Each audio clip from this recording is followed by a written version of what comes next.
Recording. All right. Good morning. Welcome to the New York City Fire Pension Fund's investment meeting. Today is March 11th, 2025. It is 10:02 in the morning. We are at One Battery Plaza in the 9th floor conference room. This is a hybrid meeting with some attendees attending via Zoom. We will begin with a roll call. Thank you, Commissioner. Representing Mayor Eric Adams. Kevin Leo for Mayor Adams, present. Morning, Kevin. Representing Controller Brad Lander. John Dorset, designee for Control Brad Lander, and I just want to note that Kate Visconti is here as my alternate in case I step out of the room. Very good. Good morning, both of you. Representing Commissioner Preston Niblock of Department of Finance. Nadia Fazilina for Commissioner Nibla. Good morning, Nadia. For the UFA, Mr. Andrew Ansbro. Bobby Eustace with Andy Ansbro's proxy. Morning, Bobby. And Mr. Robert Eustace. Present. Mr. Christopher Viola. Here. Mr. Dennis Tavetta. Here. And Mr. John Young is remote. Present. Very good. Good morning, everybody. For the UFOA, Mr. Joseph Camastro. Here. Mr. Liam Guilfoyle. Here. And Mr. Sean Michael. Here. Very good. And for Fire Commissioner Robert Tucker, Deputy Commissioner Lizette Christoph. Here. We have a quorum. Excellent. Thank you. I'm going to turn it over to the Controller's office to kick us off with the public agenda. All right. Good morning, everyone. Good morning, Commissioner. We'd like to start by actually, before we start, I just want to note we have a new senior member of the BAM team who's zooming in today.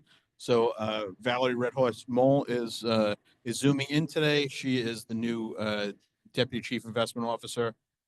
Steve might make some comments, but I just wanted to welcome her to her first meeting of Fire via Zoom. With that, we're going to turn it over to Steve to walk us through the economic slides, an update, and then we're going to continue on in executive with a fairly lengthy agenda of investment managers. So, Steve, all yours. Great. Yeah, it was a better update 2 weeks ago. That's the end of last year was probably a better bet. Good morning, trustees. Yeah. Maybe just one slide ahead, please. Just a quick update. I'm going to try to be brief. We've got 5 deals to get through today. And we're going to forego our risk review and do that mid-year. Just a couple quick comments on the economy. Obviously, inflation's been front and center for quite a while now. And it continues to be above the Fed's 2% target, keeping the Fed on hold. On the next slide, you can see evidence of that on the far right-hand side, where actually the CPI levels ticked up a little bit to 3%, which is a full 1 percentage point or 100 basis points above the Fed's 2% target. A little bit of a downdraft in the core PCE deflator in yellow, moved from 2.78 down to 2.65. So a little bit of relief there, but again, still significantly above the Fed's target. Again, putting the Fed on hold after the 100 basis point rate cuts at the end of last year.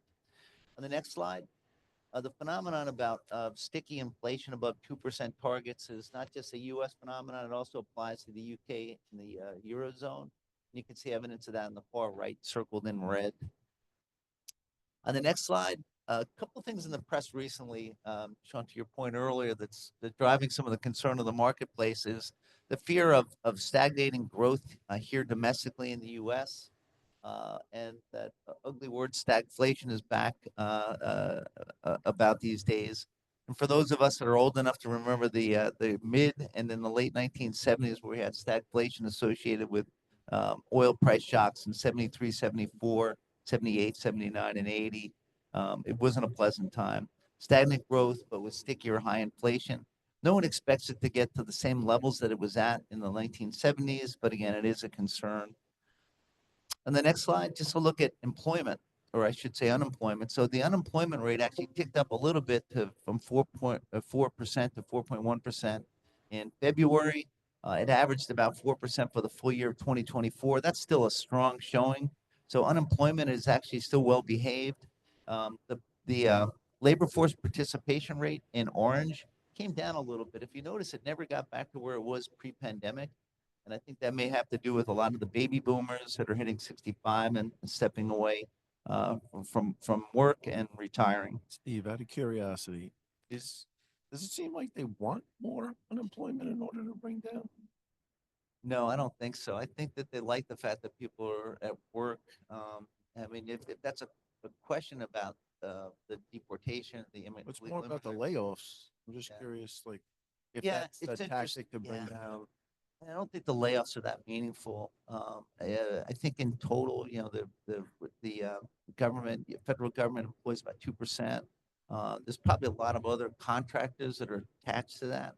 And I think in aggregate, it would look like maybe a 10 million person job loss at the absolute worst case, and it's not gonna come close to that.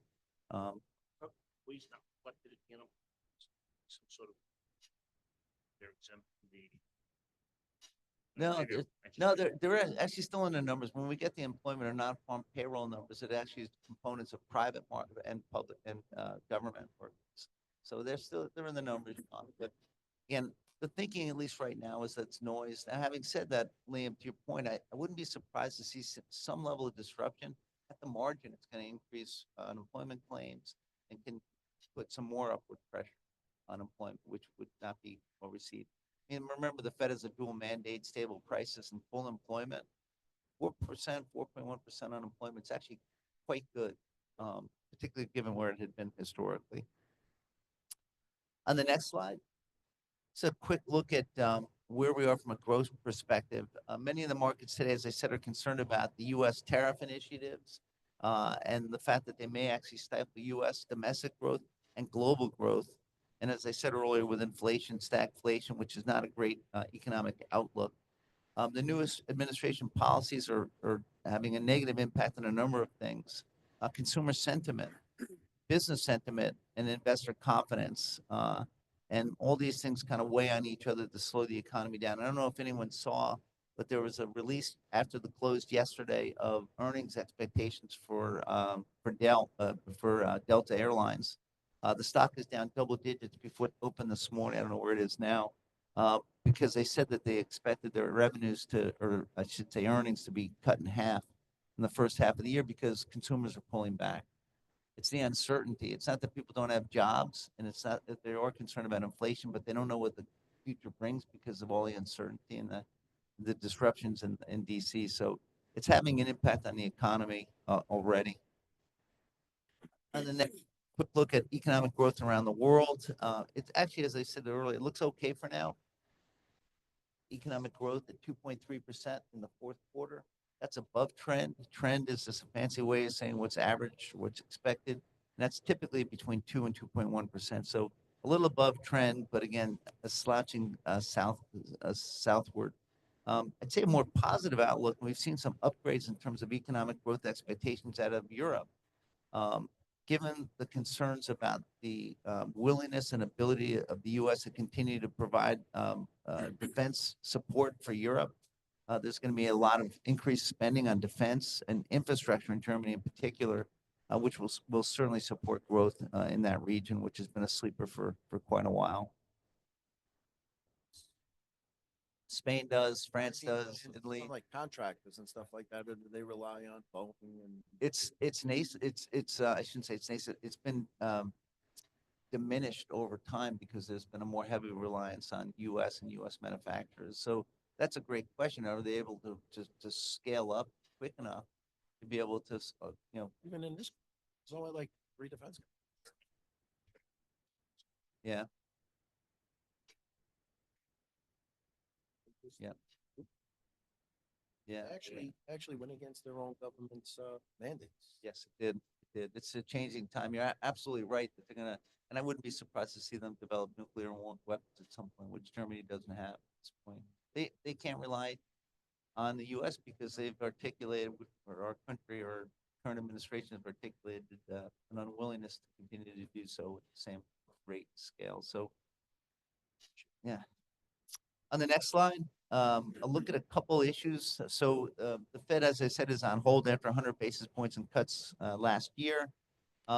Those cuts, again, had somewhat spurred a little bit of economic growth. The Fed recently, however, cited that U.S. trade policy and the uncertainty around that policy is an inflationary concern, which is keeping them on the sidelines for a while. On the next slide, just look at 30 years of central bank activity. And we had a reduction in rates, official rates last week at the ECB, moving down to 2.5%. As I said, the Fed's on hold. The Bank of England's likely on hold at 4.5% as well. And the Bank of Japan is probably likely to increase rates and coming off of a long period of negative official rates. On the next slide, credit spreads still remain tight, and that's both investment grade and high yield, as well as private credit spreads, private debt credit spreads. And questions are being raised, or lenders or investors for that matter, too optimistic today, given a bunch of concerns about growth, inflation, and which may eventually put upward pressure on default rates. So we'll see how all that plays out. On the next slide, there's been a lot of talk about the, sorry, go ahead. How does that concern us in our debt? We're doing a debt fund today. Sure. Yeah. That concerns us. So what we're trying to do, and I think Tina's got a really good handle on this, is credit spreads have tightened in unsecured credit and direct lending, not as much in asset-backed finance or ABF, fancy way of saying the things are collateralized with assets. There you're picking up an illiquidity premium, but also complexity premium that's still quite good. So we think we've probably got more exposure or enough exposure to direct lending that's unsecured senior secured lending. And we're trying to do a little bit more of ABF. You'll see more of those deals coming down.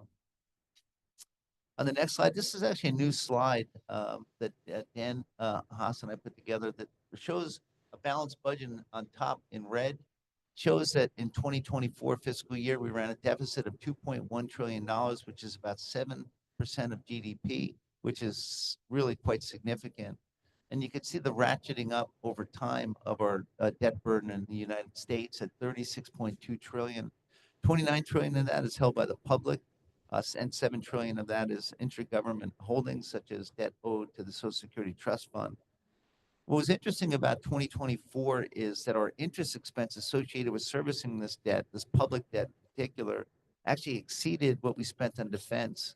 We spent $882 billion to service our debt, whereas we spent $874 billion on defense. So a very expensive piece of debt we have to deal with. And I do think that some of the initiatives out of Washington today in terms of being more fiscally responsible certainly makes sense. The question is the methods that are being employed to go about cutting expenses. On the next slide, a look at credit spreads. As I said earlier, we're still relatively tight. On the bottom in white, those are investment grade credit spreads. They're up from about 80 basis points to 87.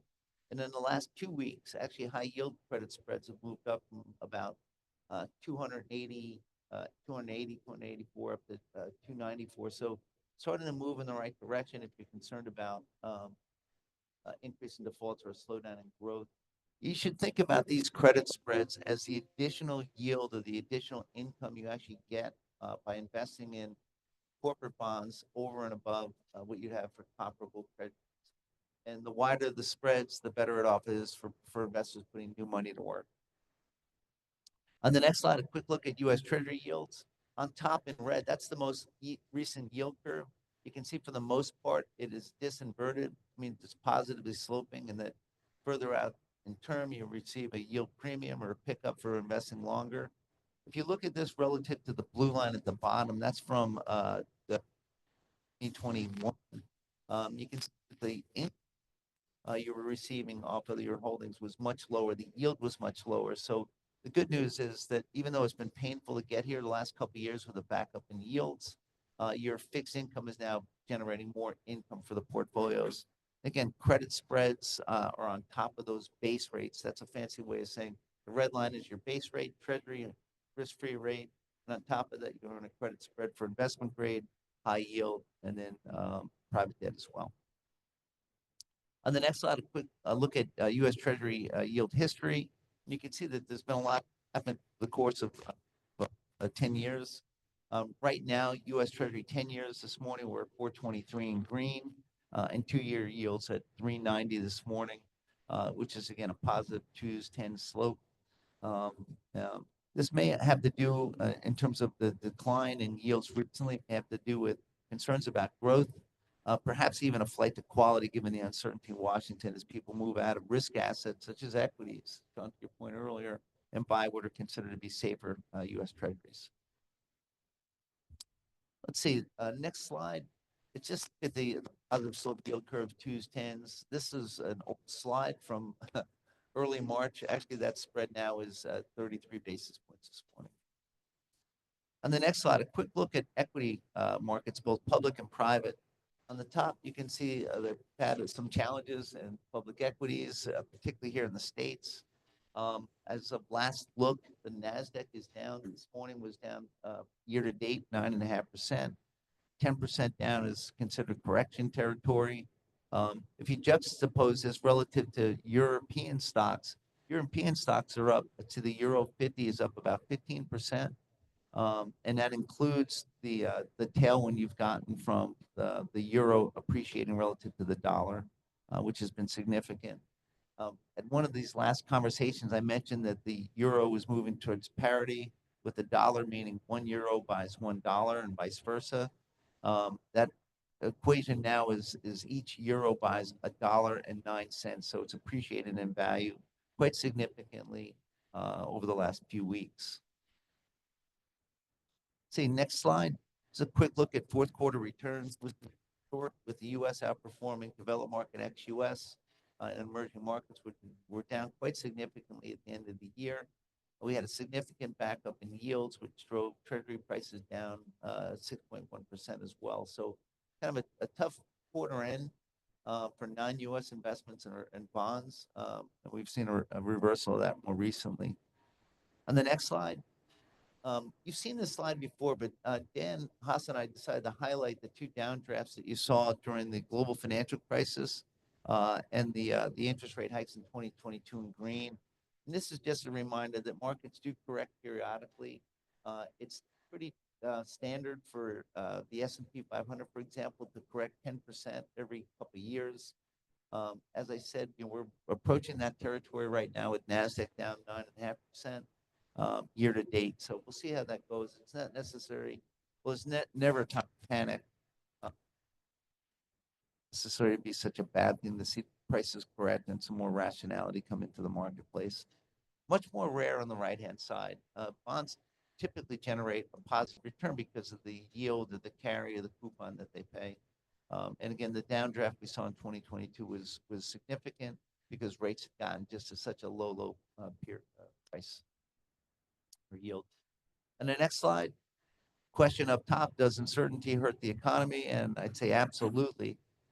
It's the uncertainty that hurts the consumer and business confidence and investor confidence or investor business sentiment. And that is, again, starting to impact people's spending habits already, which is slow economic growth.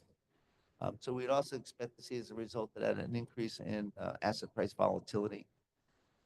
On the next slide, this is actually a Callum slide, so my apologies to NEPC, but this is one of my very favorite slides. And I love this slide. It actually shows the public market asset class returns. There's also a private market asset class, but similar. It shows public market asset class returns over a long period of time, 20 years. And if you look on the far right-hand side, those are the asset class returns that were realized in 2024. And you can see large cap was dominant the last 2 years, about 25%. A small cap coming in at just under 12%, about half that. High yield at 8%. My eyes are failing beyond that. But if you take some time to look at this and see what the volatility, we would never really know what comes up top, which is why you have a diversified portfolio of holdings that are across public and private assets, debt and equity, as well as some international exposure. And I have an exciting new slide to show you in just a couple moments. Well, I'm excited about it. Steve, I think it's exciting. John may not be, you know, it's. I think it's still too early exciting. for that. Let's see on the next slide. Let's skip this. There are a bunch of issues that around that revolve around growth and T-bill issuance and everything else. But actually, maybe well, we skipped the slide already. This is a good slide. This actually shows the contribution of personal consumption expenditures to GDP.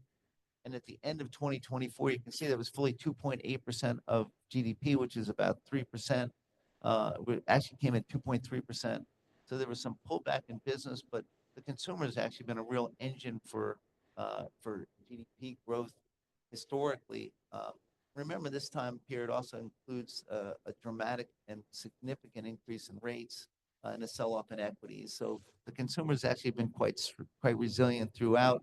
And questions are right now is, will that continue? And I suspect not, as sentiment is starting to shift. On the next slide, irrespective again of 100 basis point rate hikes, rate cuts and rate hikes in 2022, economic growth has been quite significant and strong. 2.3% again, we've had for the last few years, economic growth above trend. Let's skip ahead. Let's pass the tailwinds. Maybe one more ahead. One more. There we go. This is actually just a look at inflation and how it's actually moving and accelerating away from the Fed's 2% target. And some of this has to do with the fact that there may be typically inflation a lot of times will appear twice. It'll appear initially and with a lag as people go through and they realize they can't buy as much, they'll negotiate higher wages, which cause a second cycle of move up in inflation. This is actually an interesting slide of CPI over 3 periods. Year over year in green looks not so bad. Again, 3% inflation. But perhaps more important, if you look at 6 months annualized change in blue and then light blue through a 3-month annualized change, it is accelerating. It's moving up quite significantly. And again, a lot of that has to do with fear of tariffs and expectations that if inflation moves higher, it'll impact prices, and that's being priced in. On the next slide, a quick look at inflation expectations. They've jumped recently on the far right, circled in red. You can see that. Again, a lot of this has to do with concerns about tariff, deportations of what are considered a source of relatively cheap labor, all putting upward pressure on inflation expectations. Let's skip ahead 2 slides.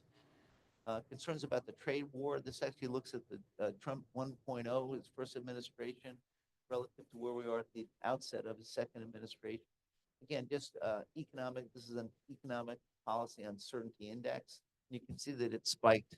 And again, the president, the current administration has taken the tact of moving fast and breaking things and then fixing things over time. So it's not a surprise that the uncertainty is peaking.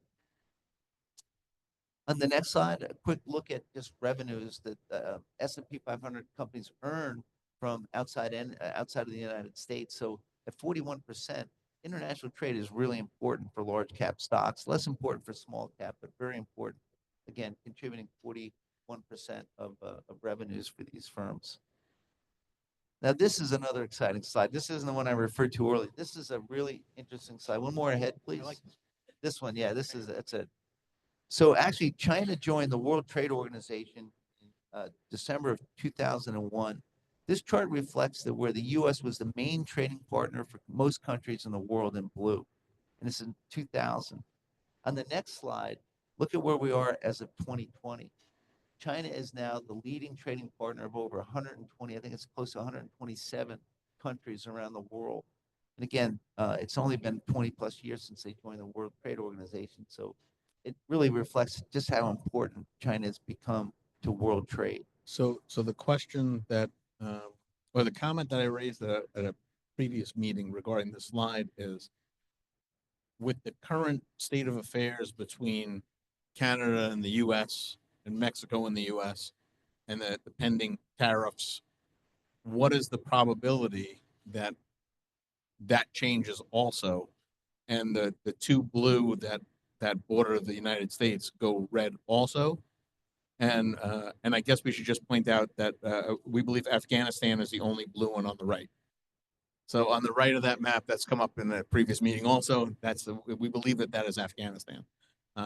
But as you can see, there's a whole slew of red already on this page. And I think this addresses a broader question that's been raised at several meetings before this about doing business in China and doing business in the Far East, and whether or not that makes sense, given the world that we're in. And I think this slide illustrates that.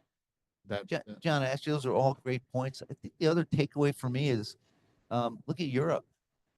I mean, the UK, France, Italy, Switzerland, a few other countries that are thrown in there, also with our large trading partners for the US. So some of the rhetoric right now may also damage those relationships, unfortunately. And we'll see how this all pans out over time.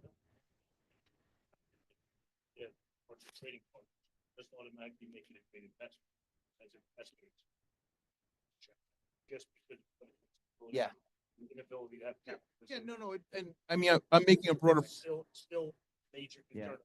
Our members reiterate all the time, that we are not investing in China. Again, I know Asia is Australia, covers a lot. Yes. Yeah. Swap land. So, But you're absolutely right, Sean. And I agree. I mean, China, you can't ignore China. It's the second largest economy in the world. It dominates global trade. I do think you want to eventually invest there. I'm increasingly concerned about the geopolitics associated with investments in China. And the fact that it's not as pro-business as it had been, say, 5 years ago. Government's taken a very heavy hand on a number of matters that touch. And China has the ability to, I mean, their markets are artificially tampered with by their government. So I think there's a big delineation though between investing in public markets, right? And also investing in private markets. So as you invest in private markets, the belief is that the companies that are doing the investing in private markets are due diligencing the deals in a different way, looking at the factories, kicking the tires, investing in businesses, and there's a little bit more control from the companies that we would do business with as an intermediary, whether it be a firm that's investing there, versus taking somebody's word for it on the publicly traded side. So I think that there's an important delineation between the flow of data between public markets and public equities and alternatives and private equity and private debt. And yeah. European-based companies built in China, it's fine. You know, again, public trading, private companies based, both buying based in China. That's a big. Sean, these are really good points. So we actually, today we have an EQ. We have a presentation. Can't say it on public. We have a presentation by a significant private equity firm. There's a lot of folks that have tried to be successful. Really, I mean, world-class firms have tried to be successful in Asia. The gentleman that's actually presenting later today in executive session made a comment to me when we were going through their green light. And he said something that was really interesting. He said, think about it this way, Asia Pacific is 45% of global GDP. It only attracts between 4 and 5% private equity. And my takeaway from that is, I think the point of his comment was, it's hard to get out. It's hard to get out. If you're investing in China, it's hard. The exits are harder to come by. And without more of a robust capital market that's free and not as subject to interference, it's challenging. And again, if you looked at just a map of the world, you'd say, well, there should be a lot more private equity money flowing into that sector of the world. And it pales to where it is relative to its stature. Out of curiosity, what's the level of PE in Europe compared to the US? Probably 30% versus 70%, and again, 4 or 5%. I mean, again, you're touching on the exciting slide that Dan and I have worked on. I'm dying to get to it. It actually, it is interesting, and I'll tell you why. But let me maybe just bear with me for 2 more slides, and then we'll get to the candy. The next slide, actually, this is, I think, the important point that Trustee Dorsey was making. The importance of Canada, China, and Mexico make up 43% of U.S. imports, but also 40% of our exports. This tariff war that's being created, again, and no one knows how this will pan out over time, but it is dangerous and it is significant. These are our 3 largest trading partners in the world. That's why everyone's becoming increasingly concerned. And the last slide before I move on to your performance is this actually looks at the share of Chinese exports. How much export do they do to the U.S.? It's only 15%. Again, they're the largest single trading partner with, I think, 127 countries around the world. And that does not include the US. Our largest trading partners are Canada and Mexico. So with that, let's toggle over to performance and take a quick look at Buyer's plan. On the far right-hand side, again, focusing on 10-year returns, 7.4% on average annual return, above your 7% target, I think is real positive. You can see that the plan actually struggled in the fourth quarter of 2024, again, associated with the sell-off in bonds as well as non-US equities. A little bit of a headwind there. On the next slide, just a look at that 7+% return you've generated. That blue bar, I think that's blue, would be if you were to earn a 7% return and what your money would look like. So you're above that watermark, which is a positive. And it's our collective jobs or our jobs to help you make good decisions to increase the probability of exceeding that 7% outcome with lower risk over time. This is the next slide. This is what we're really happy to show you. This is you guys are the beta test. We haven't used this slide before. What we're trying to do is give you more sense for your geographic, international diversification.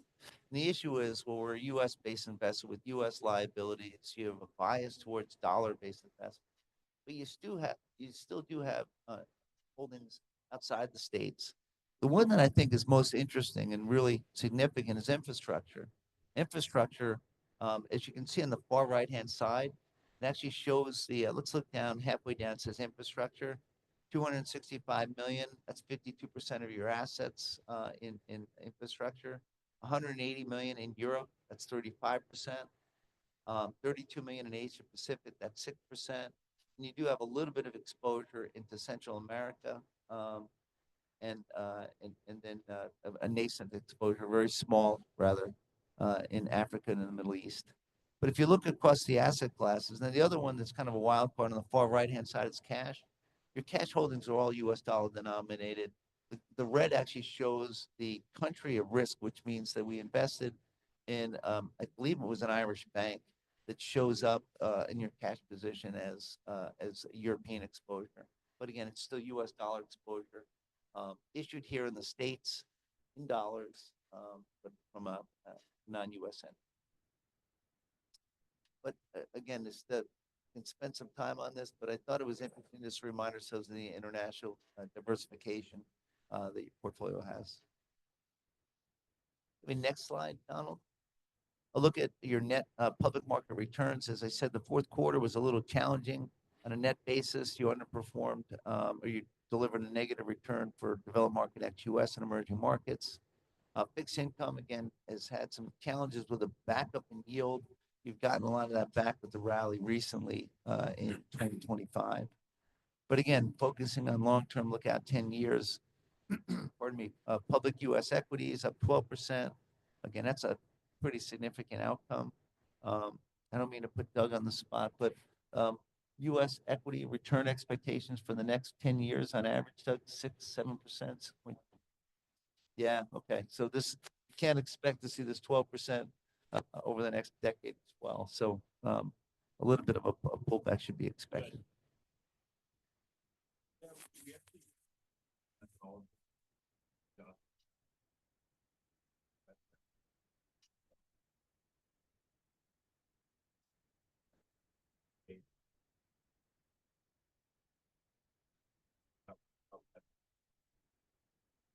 Wow. I think the average, when we went through the strategic asset allocation review in 2023, the average public US equity return assumption was 6.7. So it's below 7%. Let's see on the next slide, real quick, just to look at your excess returns. Russell 3000 has been on fire, which means the excess returns you've generated have been really challenged, kind of out the curve. This is something that Ed Berman, John Mercerberg, and others are really focused on the top in terms of how do we think about our public equity exposure, and are there areas for improvement? We should also remind ourselves that the U.S. equity exposure, almost 70% of that is passive. So, In US equity typically waits when 10-year, the 10-year drop down is usually how it is. Do you see that inverting at the highest is usually on computer sector. See something that's in there, sector return. And the calendar number, yeah, I would expect if you look at this, there's no real pattern, but it's not unusual for there to be turnover at the top. If you look at, Sean, I'd say 2022, if I remember correctly, your strongest performer was cash. I think it delivered a return of like 1% or 2%, but Long term, you see a 10-year number, say 6%, it's a 10-year number. You see one of the other ones jumping ahead. oh yeah, I'm sorry, I misunderstood. So developed market ex-US, the expectation's higher, as well as emerging markets, 1 to 2 percentage point higher. Private equity struggled a little bit more recently. We had a great 2021 with a lot of exits, a lot of activity. 2022, again, with the backup in rates was challenging. 23 and 24, the performance was not great. I actually believe it's a great time to be putting money to work because everyone else is, they pull back or they're not getting the exits. They don't have as much money to recycle. Whereas the strategic asset allocation and the change of asset class put fire and everyone else in a position where you put money to work in the sector. You're able to get much better access to the very best managers out there. And I do have done an outstanding job, bringing really good deals to the boards, which you guys have approved, that have a significant slice of co-invest. Co-investment, you'll actually feel and the benefit associated with co-investment for years to come. Co-invest, no carry, no fees. You're averaging down the expense, and you'll see that 3 years and 5 years and 7 years. A lot of these structures have what's called the European waterfall, where the payouts occur at the end of the deal for the general partners, the managers. And again, they're no fee, no carry, co-invest. You'll really get the benefit of that over time. So you position the portfolio for outperformance.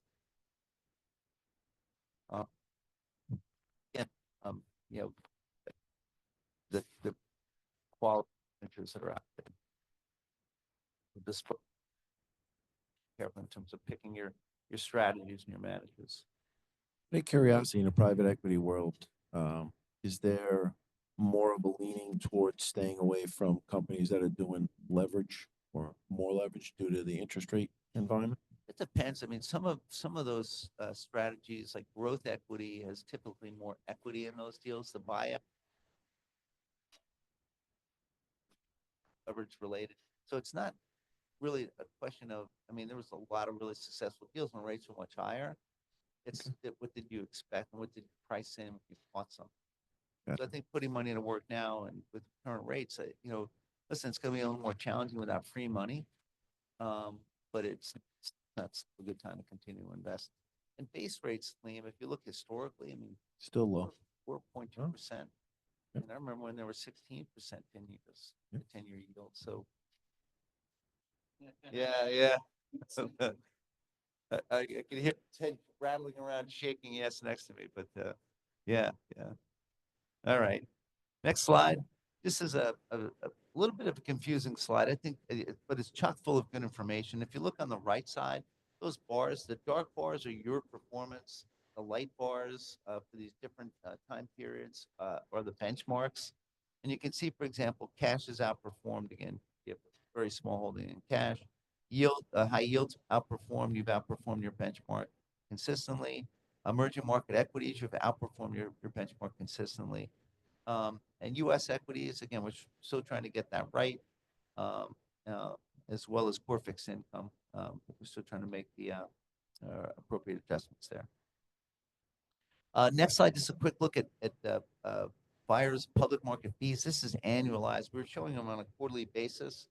But I do think that it's incumbent upon the Bureau of Asset Management, again, working with NEPC and others, to make sure that you have a good visibility into your fees, but what are we doing to decrease the fees over time?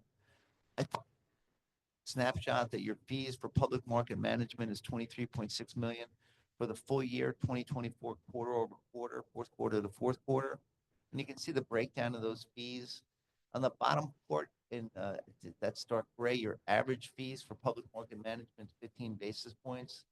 And we need to be dogged in terms of continuing to negotiate fees lower with active managers, particularly if their return assumptions have changed or the performance hasn't been that great.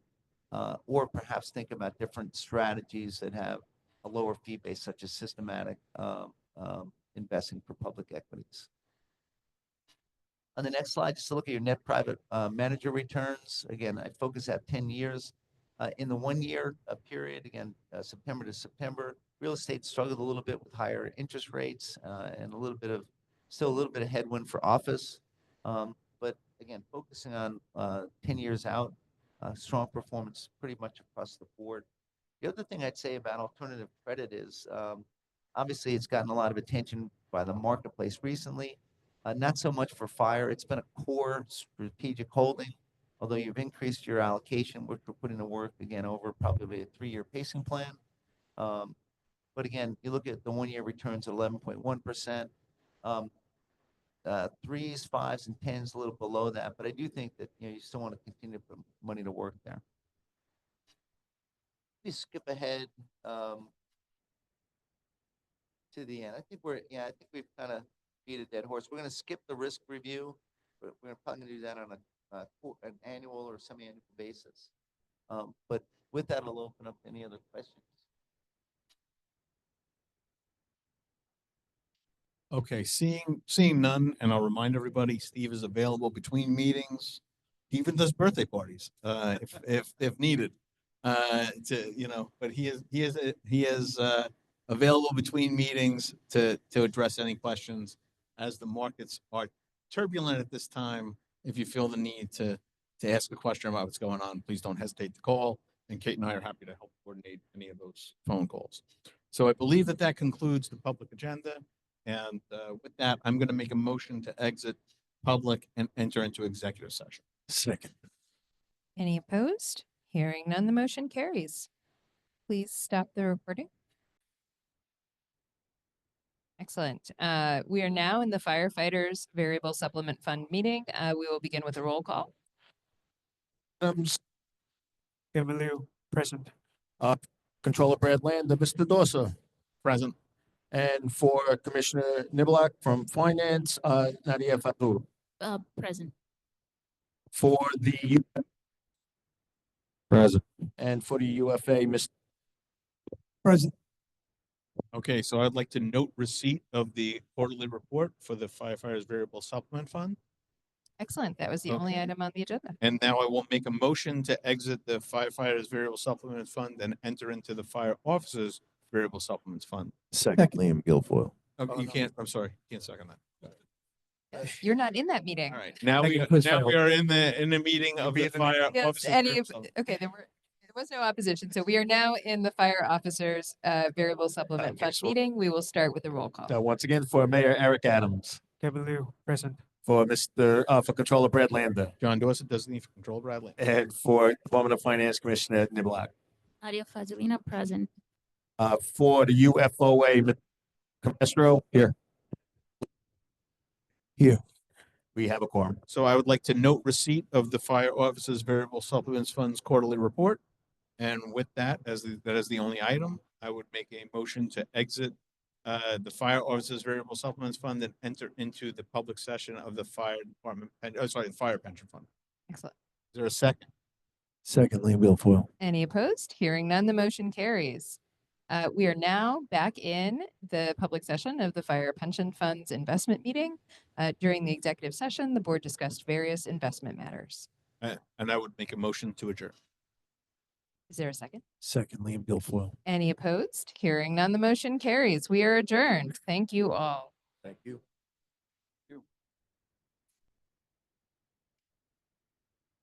We can shut the cameras off now. Thank you.